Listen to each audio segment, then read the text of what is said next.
Ashley, welcome to the show. Rodman, it's a pleasure, an honor and a privilege to be here. Yeah, I'm so excited about this conversation today because when you talk about short-term vacation rentals, a lot of times you're not thinking about opportunity zones. And I've worked in a lot of opportunity zones. I've done a lot of work, but nothing with short-term vacation rental.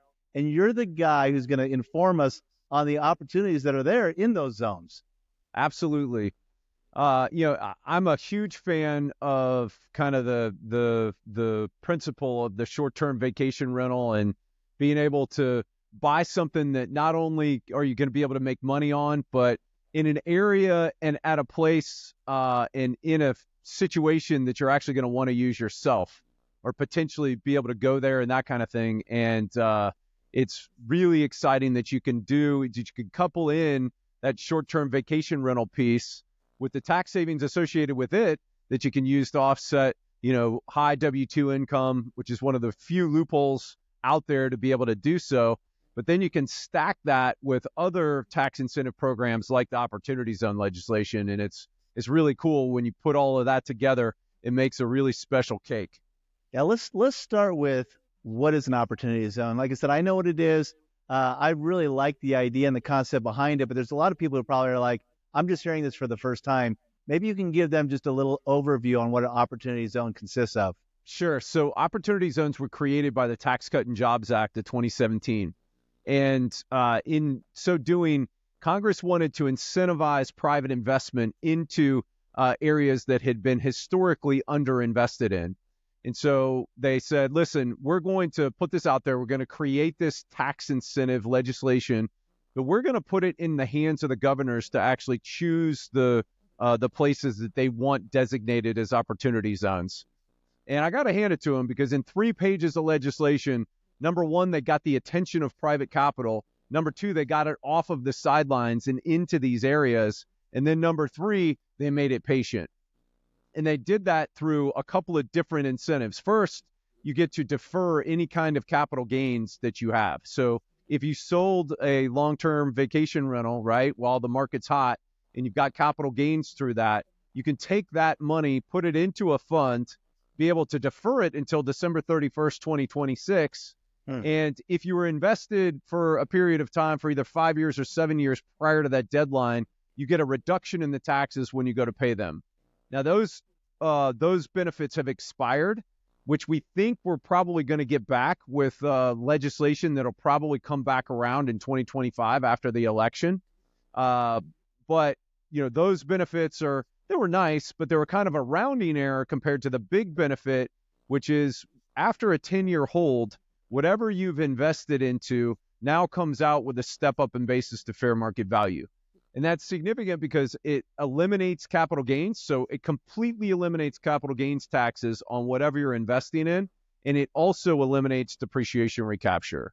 And so as a result, we've seen over $100 billion worth of investments come into these opportunity zones. And I get it all the time. People are like, well, if it's encouraging investment into like underinvested areas, aren't those kind of bad areas? I was going to ask that exact question. So I teed it up there for you, right? And the answer is no. This was based off of the 2010 census, right? So when the legislation came through, the 2010 census was the last one that had happened. And, things have changed massively since the 2010 census. And so you got to designate up to 25% of your low-income census tracts. And not surprisingly, the governors, they picked the ones that they thought could attract investment the best. And those areas, a number of those areas have really blossomed, not only because of just normal growth, but also because of the Opportunity Zone program themselves. And so, there are 8,763, I think, is what the number is. Oh, wow. Opportunity zones across the country. They're in all the U.S. territories as well. So all of Guam is an opportunity zone.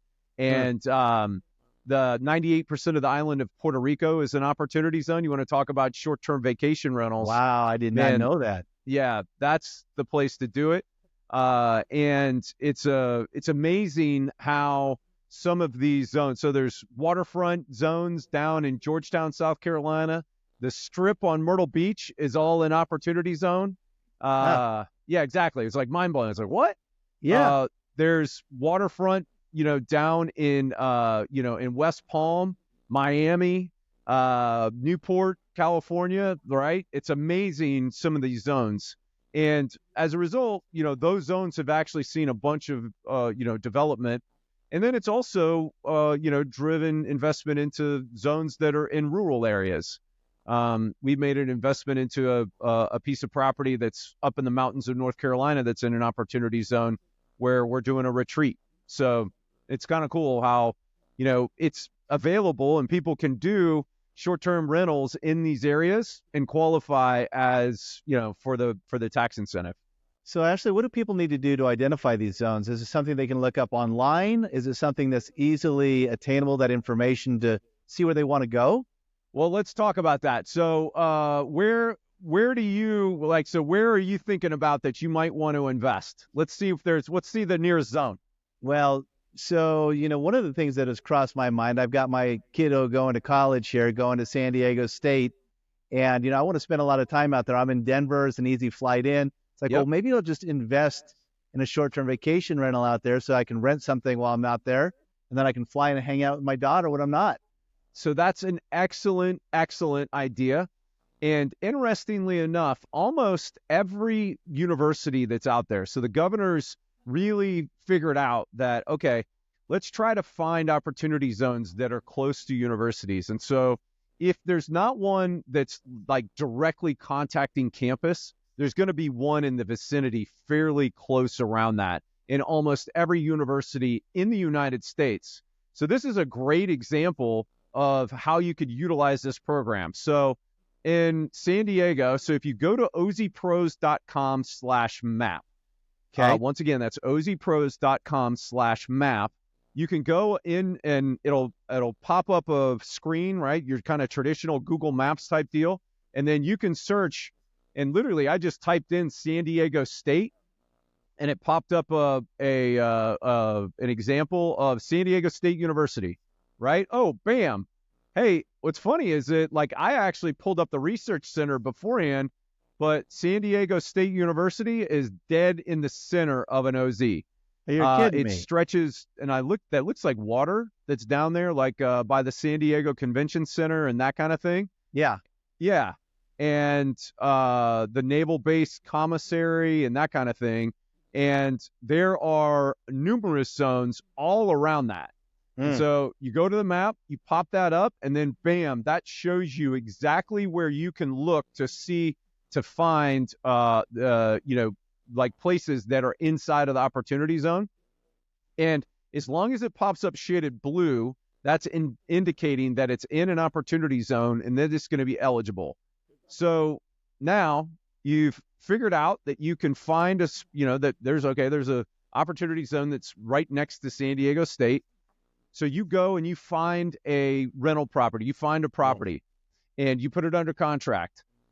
The interesting piece, and this is the one kind of rub about OZs, is that you either have to have original use or you have to substantially improve the property. And the reason why they did that is that they wanted people to actually come in and create positive things in the zones. And so they're like, hey, we don't want people land banking. We don't want them just sitting on stuff. And so, hey, we want you to do something there. And so if you are buying a piece of property, you're going to have to invest whatever the building amount is. You get to exclude the land, but whatever the building amount is, you're going to have to invest that amount in improvements. So let's say that you came in and you bought a piece of property for $500,000 and the land, right, like on your tax, records, it shows that the building's worth $300,000 and that the land's worth $200,000. You're going to have to do $301 worth of improvements to it. Now, you can do that in a number of ways. You can do it by adding bathrooms, kitchens, making things nicer. You could add solar to it. You could also, and this is really interesting, add an accessory dwelling unit to it as well. Oh. So that might be a really interesting play, particularly for you, because what's really fascinating about this is that you could actually have your daughter live in a portion of it, rent it out to her roommates, right? So is your daughter on payroll? Yeah. Yes.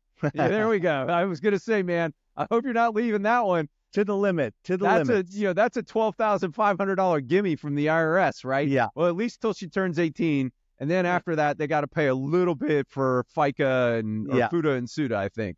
Yeah. But so you got a $12,500 gimme right there, and so you got her on payroll.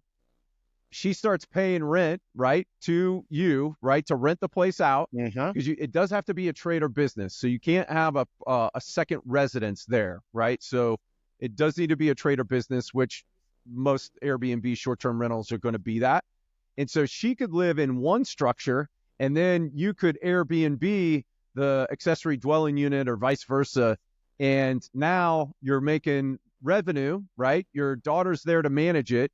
She's making money for it. She's actually doing the job that you hired her to do. And you're able to turn, that short-term rental rate and then be able to set it aside for the times when you want to go down there and actually visit her. So I'm in. I'm ready to go. Let's do it. I gotta. So it's funny is I actually set one of these up for a client. His son is going to Ole Miss, and he literally just closed on it, and he bought a unit that was pre-construction. So that's one of the other original things. If you don't want to do the substantial improvement piece, and you can find somebody that's got something that's almost complete, you can buy something pre-certificate of occupancy. And we've got language that you need to put into the contract, and then how you need to close it in order to be able to, chase your paper trail down. But he bought that. He's got his, he's going to be renting out the bottom of it to, his son's got to live on campus for the first year, but he's renting out the bottom of it to other, kind of college students. He's then renting out the top of it for Airbnb.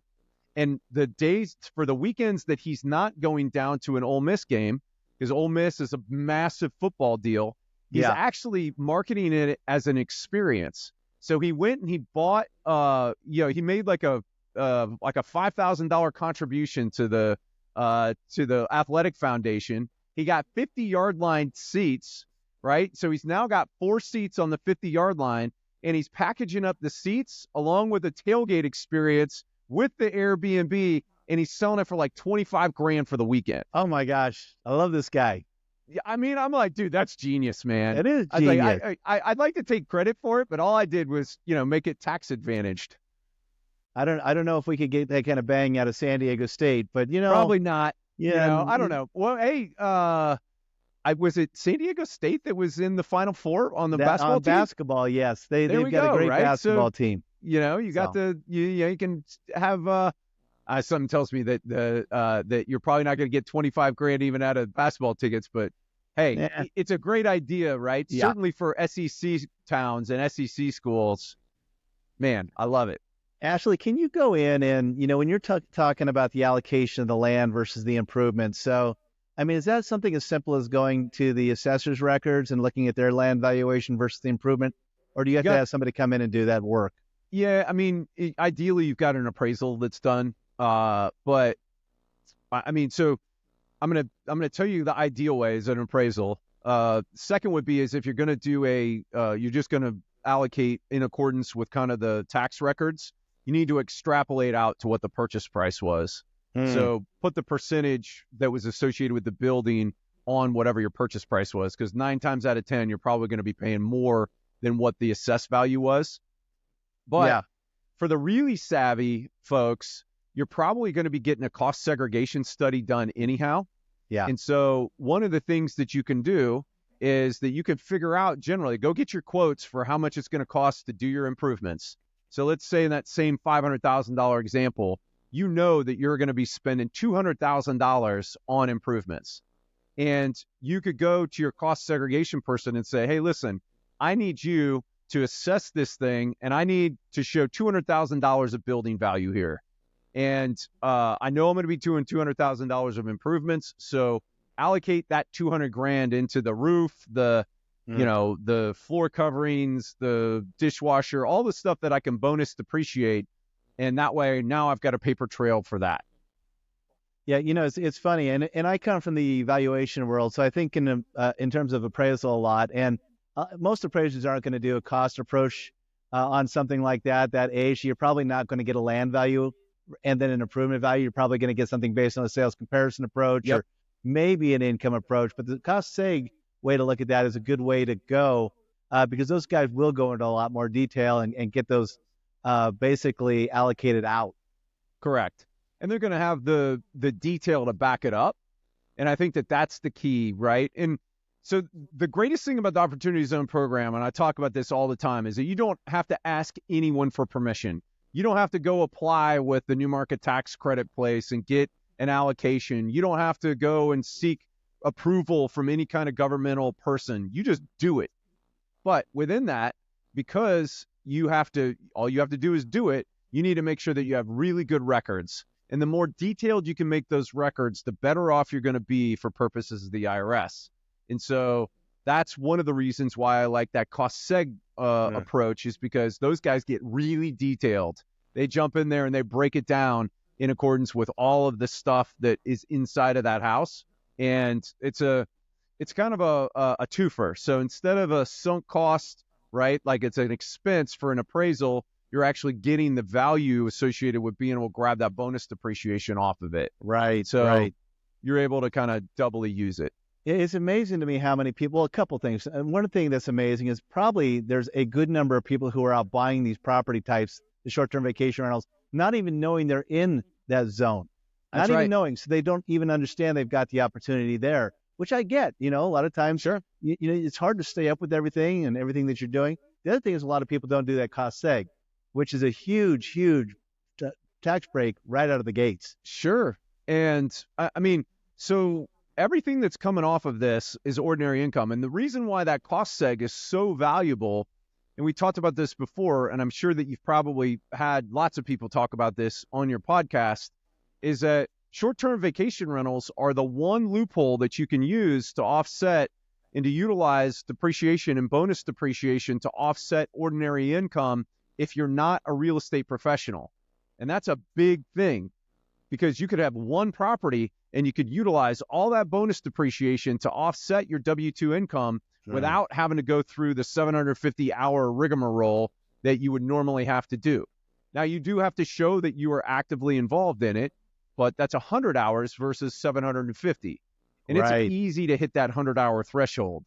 And so, I mean, I'm a huge, huge fan of that cost seg thing. One of the challenges about the cost seg deal is that if you sell it before you catch up on the makers, the modified accelerated cost recovery schedule, you end up hitting with what we call bonus or depreciation recapture. And so you end up paying income tax at your income tax level for any amount that hasn't caught up. Even more so, even if you have caught up, you're still going to have zero basis. And so you're going to pay capital gains on zero basis, right, for the amount that you have bonus depreciated. Opportunity zones eliminate that on both counts. That's incredible. That is a huge, huge, huge bonus. I mean, my gosh, the tax savings it's the fourth unadvertised benefit. Yeah. Yeah. So what about, before, you said this legislation came in about 2017, right? Yep. Before that, and I'm thinking back when I first moved into Denver, Colorado, there was an area down in Denver. They didn't call it an opportunity zone. They called it something else. Was there a prior term to an opportunity zone, or maybe they called it an opportunity zone back then too? It just changed in 2017. I think they called them economic zones, or there was a zone word in it, and I think it was, so they had hub zones before, yes, and then they had economic improvement zones. Maybe that was it.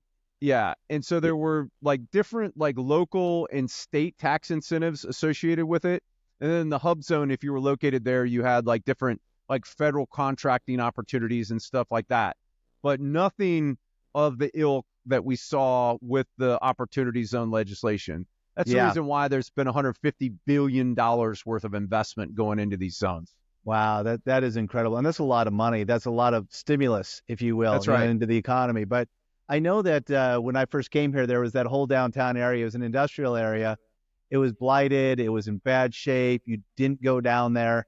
But it was one of those zones where you could get incentives by putting your business in there. Sure. And there was a microbiologist by the name of, his last name was Hickenlooper. and I don't know if you recall him or not, but I don't. John Hickenlooper, he came in and he was a microbiologist, started a microbrewery, and then Nice. all of a sudden, about 2 years later, Coors Field was built down in that zone. So Yep. he became a multimillionaire overnight with the real estate that he had bought down there. Eventually became the mayor of Denver, and then became the governor of Colorado, and ran for president about 2 terms ago. So it's one of those He things where really you have a guy. Hickenlooper? That's interesting. Yeah, yeah. I mean, so it's one of those guys who took a chance in a zone that needed some I don't know, upkeep, or it needed some rehabilitation. It needed some gentrification, and all of a sudden a millionaire overnight, and then he's your governor, and then a presidential candidate. It's amazing to me. That's awesome. Yeah. Well, and so inside of that, right? It's the same analysis here, except that, I mean, it's a little bit tougher, I think, to do that now, to find that kind of alpha, right? Because even in these areas, there's still a fair amount of price appreciation that's already happened, and so that's one of the things that we regularly help people look at is, okay, what's kind of that next place that could potentially hit, right? I know there's a lot of people that are doing stuff in the Rust Belt because of that, right? They're like, hey, listen, there's still alpha associated with the purchase of this real estate. I can buy it. Rents are, fairly robust here, but values are lower. And so they're able to chase that alpha in those areas. One of the places that I think is, it's still kind of in a gem that's in the making is Puerto Rico. There was a massive amount of value in that property because of what happened from the hurricane, and opportunity zones just increased the attractiveness of it and have increased people looking at it. But there's still alpha there as well. Yeah, I mean, when you get into regions like that, I mean, are you finding that the land values are worth quite a bit more than the improvement values at that point? I mean, I know that you get into some of these zones where your improvements, maybe they were impacted by, say, the hurricane, or maybe you've had the dilapidation and they need some regeneration. But if you're looking at those thresholds and you have to match what the improvements are, it seems like there might be more opportunity in places that have had some trauma, or maybe have had a little bit more depreciation in the improvements. Yeah. So it's kind of interesting, and it's usually kind of situational. A lot of times what people are doing is they're going in and they're scraping it. And when you start with either raw land, or if you've demolished it, you get that original use classification. And so and that's easy, right? You don't have to, you basically have to do something more than an insubstantial amount. So as long as you build something on it and put it in service, you're good to go. Yeah. So, I mean, we can usually make deals work. I would say that the one deal that is really difficult to make work is a condominium that's fairly high priced, that's, in an area that's, that for whatever reason, the values have kind of picked back up because there's no land value associated with a condominium, right? Yeah. Yeah. So there's no allocation. They don't allocate a portion of the common area or the common land. You do to a little bit, but the lion's share of it, yeah, exactly. I mean, you maybe get to like 10%, and so it gets really tricky, so number one, it gets tricky to make the improvements, right? It's like, well, I could go and gold plate the sinks, right? Or I don't know, add robots to the deal or something like that, but it gets really tricky to make it pencil out from a rent standpoint, and that's the biggest challenge. Yeah. So what do people need to do if they're sitting out there, they're listening? I mean, number one, very intriguing, right? I know a bit about these things, but you've enlightened me on so many different areas that I had no idea. But that person who's sitting out there listening, going, man, I'd really like to take advantage of this. Where do they need to start? Where do they need to start doing their research? What is their first step in looking at opportunity zones? So we've got a ton of information on our website, ozpros.com.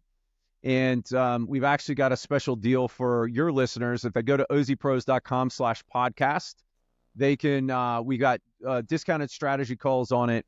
We've got we got an opportunity zone cheat sheet that they can download. We've got a webinar that's kind of a next step webinar that shows and we've got a lot of base information in. And then we've also got an enormous amount of information on our YouTube channel, and that's just youtube.com/ozpros. And so if they want to learn about it, they can go on there. We've got specific videos dealing with specific issues inside of it if they want to do a deep dive. And then probably the fastest way to get a PhD in opportunity zones is through our Ascent program. We do a weekly call. It's actually on Tuesdays. I actually had it earlier today. And we've got about 100 plus members that are in Ascent. And folks come in and they ask questions about their deals.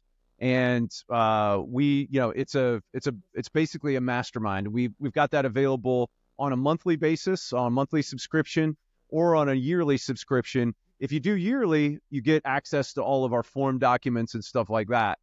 If somebody's got a capital gain and they're ready to go and they're like, listen, man, I want you to set me up a fund and get this thing rolling for me, that's our bread and butter. We've set up more than anybody in the country. We've done over 500 of them at this point, and we've got a package where we can do that soup to nuts for them. And then it includes a year's worth of access and questions and kind of follow-on guidance through that Ascent program. So I would say if you're out there and you're hearing this, number one, yeah, go get the information. I always tell people information is key. It's golden, right? It's that thing that we're going to lift you up and it's going to save you so much money. It's going to put money back in your pocket. It's going to save you on taxes. But you got to understand it. You got to go get that knowledge. You got to gain that knowledge. That's right. But another thing I would say is if you're sitting there looking at buying something right now, or you maybe have something under contract or whatever you're doing, I'd go out to your website, see if it's in the opportunity zone. See if what you're dealing on right now is an opportunity for you to take advantage of this program, because you might be sitting on something you don't even know that you're sitting on right now. Yep. So, and inside of that, a lot of times we can go back and fix it, right? So if somebody's bought something in an opportunity zone unwittingly, and they bought it in a like in an LLC or in a corporation, which hopefully all of your listeners are buying their stuff in partnerships and not in S corps, because you do not want to own appreciating assets in an S corp. Set up your S corp as a management company and then charge a management fee. But buy it in an LLC, and if you bought it in an LLC that's taxed as a partnership, we can make that into an opportunity zone after the fact. And so, for how long? Is there a period of time, or just no? I mean, you go back 10 years. As long as they bought it after December 31st, 2017. Yeah. And then we can make it into an OZ deal right now. Yeah. No, I love that. Well, it sounds like there's a lot of places that people can come to learn from you. I love it when I get somebody on the show who's just a breadth of knowledge, who comes in and gives so much information and so much takeaway. I mean, people, if you're listening to this stuff right now, I hope you're taking notes. If not, rewind and start taking the notes, and then get out to these guys, take a look at what they're doing, because, I mean, why wouldn't you? Why wouldn't you take advantage of these programs if you're buying property, if you're buying these short-term vacation rentals in these areas that are available for this opportunity? It's a huge opportunity. So what do you think in terms of one piece of advice for people in terms of where should they start? If you could go back and give somebody one piece of advice that you think is the most valuable for people on the short-term vacation, what would that piece of advice be? So I kind of liken it to advice that I took myself, is that I had a mobile home park that was on the outskirts of Charlotte here. And I was getting ready to be able to expand it. And I was looking at the brain damage that was going to be involved in that. It wasn't significant. I could get it done. But I evaluated that and I was like, okay, wait, I can either put this amount of effort into this and do well with it, or I can sell that property, take that gain, put it into an opportunity zone, exert the same amount of energy, and make 25% more money, because I'm not going to pay federal capital gains taxes when I exit. And I'm like, whoa, wow, that's a no-brainer. And so in the context, if you're doing short-term rentals and you've got the ability to potentially be able to locate them like a block away that's inside of an opportunity zone, you're crazy not to do that. Make an extra 23.8%. That's at current capital gains rates, let alone what it's going to happen in the future. I'm sure they wouldn't raise our taxes, Ashley. Imagine that. Well, Ashley, I appreciate you being on the show today. I mean, seriously, a lot of great knowledge. And we know that knowledge is key, especially if you're going to be advancing at a rapid pace in life. So thank you for coming on. Thank you for sharing all your knowledge. People go out and find Ashley. Take a look at what he's doing. Incredible knowledge, incredible information. Make sure that you're tapping into it. So thanks for being on the show. Robin, appreciate you having me on. It's an honor and a privilege. All right. Let me get